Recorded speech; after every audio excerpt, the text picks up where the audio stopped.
Under the chandeliers shaped like frozen stars, wealth hummed softly through every inch of Le Pavon.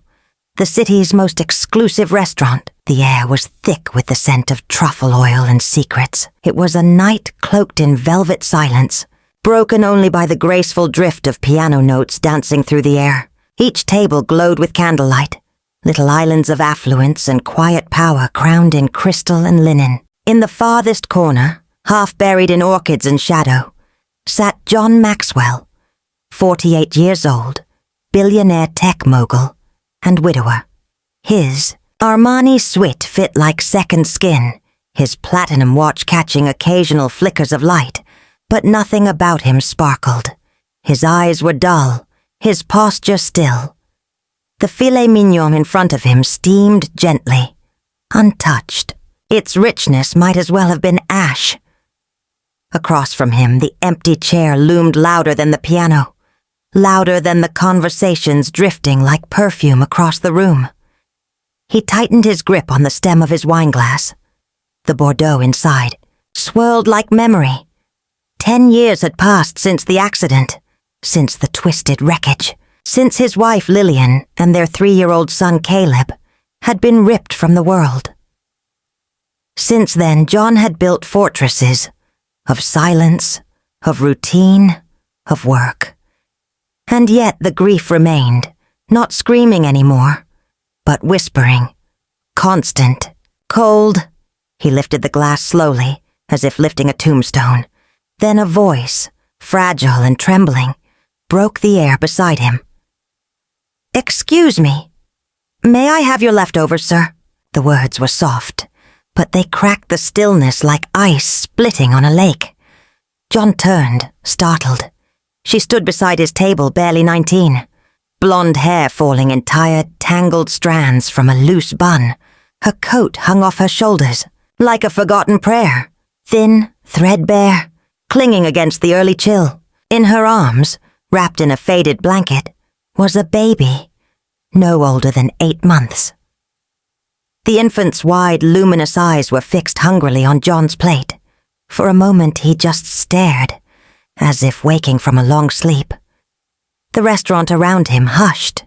Forks paused mid-air, conversation wilted mid-sentence. A waiter began to approach, concern etched in his brow. But John raised a hand, barely perceptible, enough to stop him. His eyes locked with hers. There was no shame in her face, no rehearsed desperation, no manipulation, just exhaustion, and something fiercer, a raw, quiet strength. She wasn't asking for herself. She was asking for the child, curled against her chest, clutching at her like she was the last safe place on earth. She wasn't begging. She wasn't stealing. She was surviving. The candle between them flickered. Something shifted in John. Small, almost imperceptible. Not a revelation, but a stirring. A memory. A breath. He hadn't known it yet, but in that moment everything began to change. He nudged the plate forward. "Take it," he said quietly. She didn't lunge, didn't devour it. Instead, she reached into a satchel and pulled out a small square of cloth, clean, though fraying at the edges. Carefully, with deliberate grace, she wrapped the mashed potatoes and slices of meat, as though tucking away treasure, not scraps.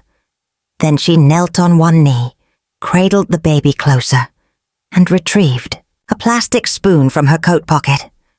John watched, breath caught, as she scooped a small bite and blew gently on it. The baby opened its mouth without hesitation, tiny lips parting in instinct and hope. As soon as the food touched his tongue, he cooed, a bright, bubbling sound of joy that tore something open in John's chest. The baby's chubby hands patted her coat. A smile bloomed across his face, radiant and unstoppable, like sunlight breaking across a frozen field. John had not seen a smile like that in years, not since Caleb. He looked away, blinking back sudden heat behind his eyes. But the soft gurgle of delight drew him back instantly. The girl continued, feeding her son one spoonful at a time, unrushed, unbothered by the room full of watching eyes and silent judgments. Her hands were steady, her breathing calm. Her world at that moment was made up of warmth, and her child, and nothing else. And in that quiet devotion, John saw something sacred, not charity, not tragedy. Love, fierce, unbreakable, ordinary and holy, all at once. When the baby was full, she folded the cloth with care, returned it to her bag, and adjusted the blanket snugly around the infant. Then she stood. Her eyes met John's once more. She nodded. Not in gratitude, but in recognition, as if something silent had passed between them. Then she turned and walked away, weaving through the rows of crystal and white linen, out into the city night. John sat still, staring at the space she had occupied. The candle trembled gently in its glass. The wine remained untouched. The silence inside him, so long a fortress, had been cracked. Before he could think or reason or talk himself out of it, he rose, not in haste, not in drama, but with purpose. He placed his napkin on the table, nodded to the stunned waiter, and stepped through the heavy doors into the night. He didn't know what he was chasing, only that he had to. He followed from a distance, his steps muted against the damp pavement. The noise of the city faded behind him as she slipped down a narrow alley, baby pressed close like a shield. She moved like someone used to disappearing, swift, quiet, as if the shadows might swallow her whole. It wasn't pity that pulled him forward. It was something deeper. Recognition. The alley emptied into a crumbling parking lot. Old cars sat like relics. But one, an aged navy sedan, stood out. The windows fogged, the paint flaking. But clearly, lived in. She walked to it without pause, opened the back door, crawled inside with the child. A thin blanket served as their bed. John watched as she whispered something to the baby. Something soft, almost a song. Then she began to hum, and outside the car, under a flickering streetlight, John stood, still not knowing what came next, only that his world had just shifted on its axis, and he couldn't go back. Trembling to a lullaby, "You are my sunshine, my only sunshine." John lingered in the shadows, transfixed. The baby's hand clutched her collar, eyes fluttering closed as the melody wrapped around him like a warm quilt. The setting was bleak, cold, concrete, a dented old car, but the love was unmistakable. He stepped forward. Something alerted her. She turned, startled, eyes meeting his. "I'm sorry," he said quickly, hands raised in peace. "I just wanted to see if you were okay." "You followed me," she said, wary. "Yes," he admitted. She didn't run. She didn't cry. She just looked at him, assessing the stranger in the expensive coat and polished shoes. "I saw how you fed your son," John said. "I've never seen anything like that. I needed to understand." After a moment, she spoke quietly. "His name is Noah. I'm Emily." "Noah," he echoed. 8 months. She nodded. "He loves mashed potatoes." John's voice softened. "So did my son." Emily blinked. Something shifted. She didn't ask questions. She just listened, with that rare, aching stillness of someone who knew grief.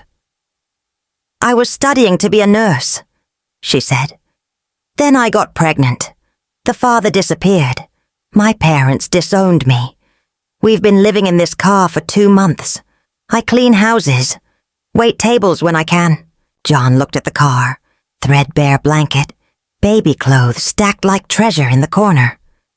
I can help, he said. Hotel, food, whatever you need. She raised a hand. No, I'm not asking for money.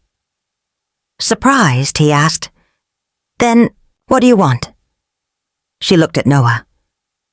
Just one day, she said softly. One day where he's warm, full, safe, that's all. The words hit him harder than any demand ever could. Above them, the streetlight flickered, casting a soft amber glow over her face. In it, John saw something familiar. Not the exact eyes of his late wife, but close enough to crack something in him. The way Emily held her child, the way she stood tall, with nothing but love as armor. It stirred something buried. He stepped back, suddenly unsteady. Thank you, he said. Emily furrowed her brow. For what? For reminding me I still have a heart. She said nothing, just cradled Noah tighter and resumed the lullaby. John stood a moment longer, the melody threading through the night like a lifeline. She didn't smile, but she didn't close the door either.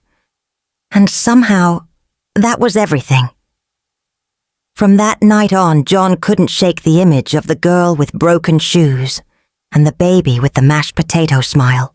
No matter how many emails he skimmed or board meetings he sat through, their faces lingered. Quiet reminders that in a city where people sipped $8,000 wine, a mother and child survived on love and resilience alone. He didn't speak to her again, not right away. Instead, he acted in the precise, silent way he'd built his fortune. He found her car again, parked behind an abandoned church. Without approaching, without intruding, he left small packages in the early mornings, a canister of baby formula, a warm container of homemade soup, a pack of diapers. He arranged for a pediatrician to visit, disguised as part of a church outreach. Emily didn't ask who sent him, but when the doctor left, she held Noah longer than usual and whispered, "Thank you," to no one in particular. At first, Emily was skeptical. She had learned to expect disappointment, but these quiet gifts came without notes, without expectations. No one asked her to smile. No one demanded gratitude. They were simply there, steady, gentle, real. Suspicion gave way to something more dangerous, hope. Then one bitter October night, disaster struck. Noah had been cranky all afternoon. By nightfall, he burned with fever. Emily tried everything: cool cloths, lullabies, rocking him in the back seat. But his cries turned to ragged whimpers. She rushed to the nearest ER. At the front desk, the woman barely looked up. When Emily mentioned she had no insurance, her expression hardened. "We're full," she said. "You'll have to wait, or go somewhere else." "He's just a baby," Emily pleaded. "His fever's 104. Please." "I'm sorry. Without intake paperwork, there's nothing we can do." Outside, the air bit through her coat. Noah had gone quiet, terrifyingly quiet. She held him closer, her body shaking with panic. She pulled out her phone. Hands trembling, she typed 2 words. "Help us." She didn't know if he'd come, didn't even know why she trusted he might. But 6 minutes later, headlights swept the curb.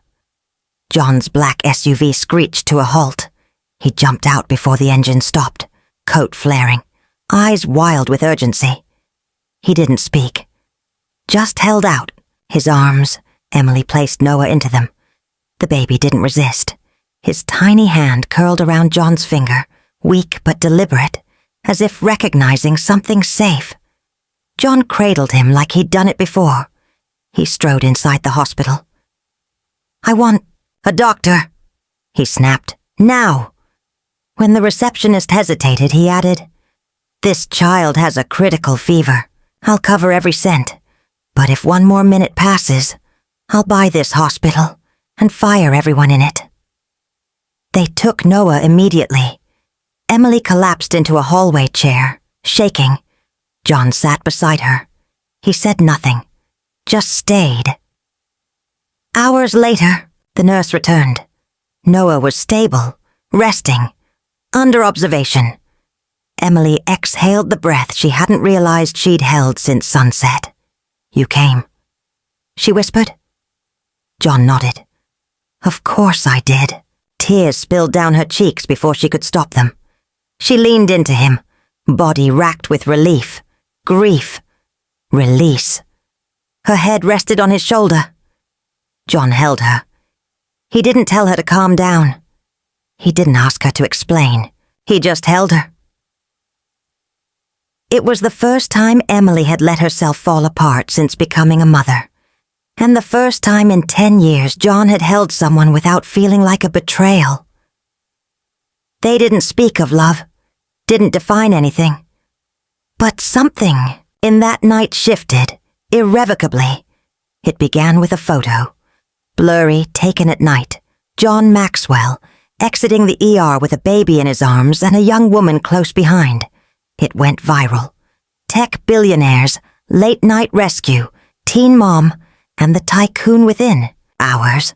Emily's name leaked. Then came the noise. Praise, judgment, gossip. She's a gold digger. She planned this. What kind of man gets caught up in this? Emily sat in the apartment John had arranged for them, scrolling through Venom. Her hands trembled, her chest clenched. She turned off the screen, afraid even its glow might poison Noah. He stirred in his crib. She soothed him gently, then sat in silence until sunrise. When John walked in, he saw it immediately. "I can't do this," she said, voice hollow. "I don't want my son growing up in scandal. I don't want him seeing those lies and wondering if they're true." "You didn't do anything wrong," John said. Neither did Noah. "People don't care," she said. "They already decided who I am." John's voice steadied. "Then let me tell them the truth." That afternoon, John called his publicist. No press release, no filters. He went live on national television, soft lights, a quiet studio. No sensational questions, just space to speak. He began. Not with Emily, but with Lillian and Caleb. The accident, the silence, the years of numbness. "I stopped living the day they died," he said. Then he spoke of Emily. She didn't ask for charity. She didn't even ask for help. She just wanted to feed her son, and in doing so, she gave me something I thought I had lost forever. His voice cracked. "She didn't take anything from me. She gave me everything." He looked into the camera. "Emily is not a headline. She is a mother. Noah is not a prop. He's a beautiful child. I didn't save them. They saved me." The interview changed everything. By morning, the narrative had turned. Mothers shared stories. Nurses spoke up. Donations flooded shelters. A woman in Kansas started a fund for girls like Emily. Emily never gave a statement. But the next morning, she appeared at John's door. Noah bundled tight against the cold. She didn't knock. He opened it before she could.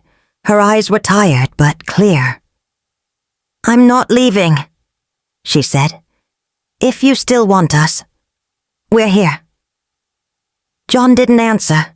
He simply stepped aside, and for the first time in years, he felt like home.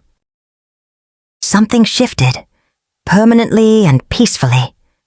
A door opened, not just in John's home but in his heart. A family, unexpected and unscripted, had begun. The apartment John rented for them was modest by his standards but warm. It had 2 small bedrooms, soft gray walls, and windows that welcomed the morning sun like an old friend. Emily moved in with only 2 duffel bags, a baby carrier, and the weight of someone who'd never been given a safe place to exhale. But within a week, The space felt lived in. Noah's crayon-colored drawings taped to the fridge. Baby socks draped over the heater. The soft scent of lotion and lullabies floating in the air. They never defined what they were to each other. Not at first. No declarations. No labels. Just days strung together with quiet routines. John visited every morning, at first under the pretense of bringing groceries or diapers. But it quickly became more than that.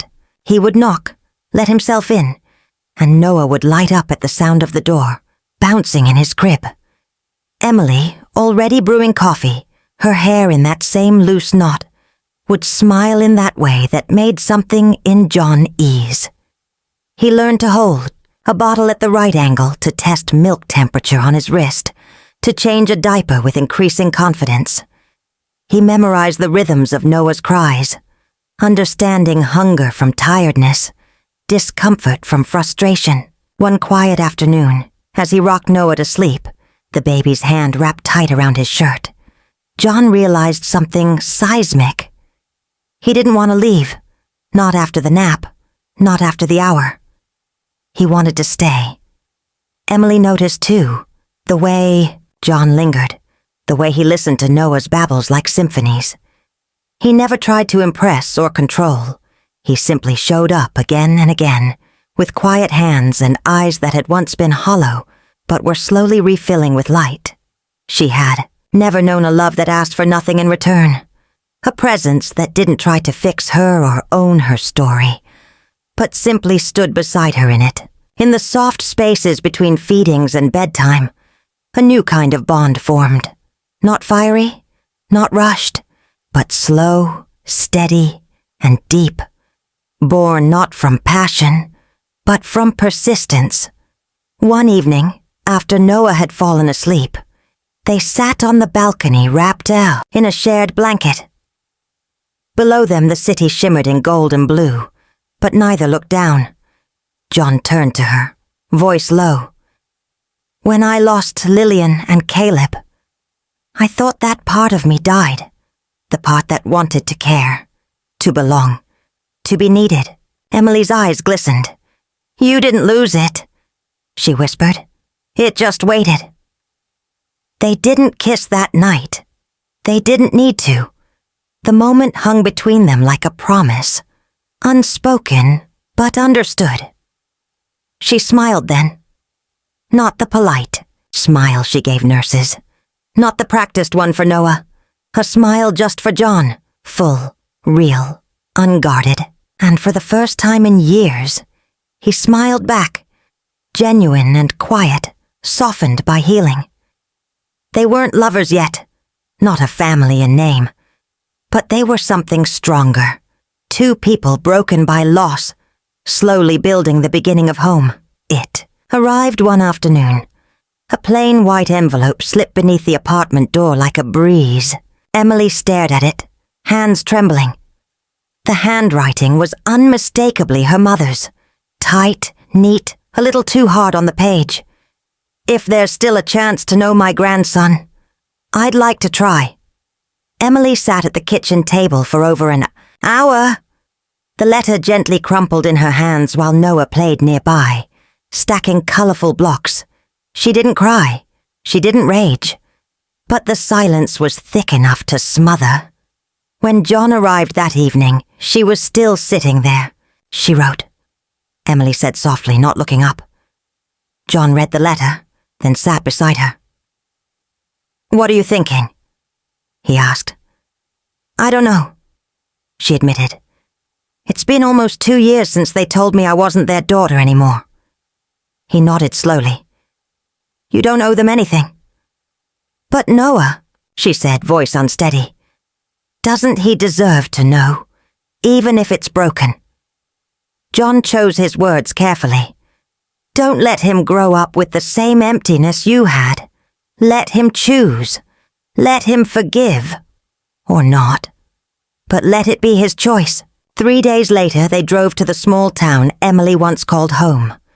Green hills, narrow roads, memories etched into every corner. Her parents' house sat at the end of a gravel driveway. The porch swing still creaked in the wind. Emily stood still, Noah on her hip, John just behind her. The door opened slowly. A woman stepped out, mid-50s, sharp edges softened by sorrow. Emily's mother. For a heartbeat, no one moved. Then tear-filled eyes locked on Noah. "I wasn't strong," her mother whispered. "I was scared of what people would think. I thought I lost the version of you I raised, but I lost you anyway." Emily's jaw tightened. Her father stepped out behind her mother, older than she remembered. He looked at his grandson like he was witnessing something sacred. Noah, knowing none of the pain, reached out his hand, and everything shattered. Her mother broke. May I hold him?" Emily hesitated, then slowly placed Noah in her arms. She cradled him as if holding time itself, whispering apologies into his tiny ears while tears streamed down her face. John stood aside, watching. Not part of this reunion, but a witness to its quiet power. When Emily stepped forward and wrapped her arms around her mother, the porch seemed to breathe again. The past hadn't vanished, but it had softened. Forgiveness wasn't thunder, it was sunrise. That afternoon they sat around the same old kitchen table. Her mother poured tea. Her father bounced Noah on his knee. Laughter, real, healing laughter, filled the house for the first time in years. Across the room, Emily met John's eyes and mouthed, "Thank you." He shook his head, a quiet smile on his lips. "No," he whispered to himself. "Thank you for going home."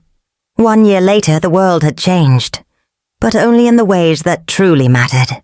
It was spring, bright, quiet, and full of life. They returned to the same park where it all began. No arches, no photographers, just friends, sunlight, and a wooden arch wrapped in ivy beneath an old oak tree. At the center of it all stood Noah, almost 2 years old, dressed in a little vest and bow tie, clutching a velvet box. He wobbled through the grass, determined to deliver it. John waited. Gray blazer, silver-threaded hair, eyes sparkling with hope. He knelt, gently took the box, and looked up to see Emily, barefoot in the grass, radiant. Not because of the dress or the sun, but because of the life she carried in her eyes.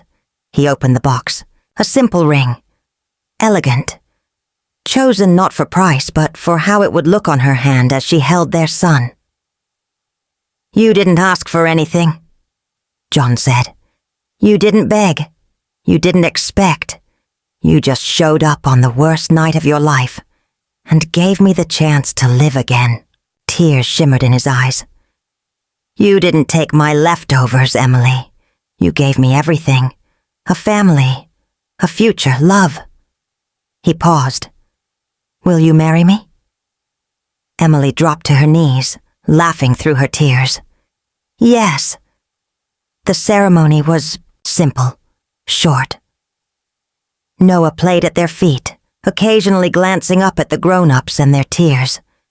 But when John vowed not only to love Emily, but to raise her son as his own, Noah toddled over, wrapped his arms around John's leg and said, "Daddy!"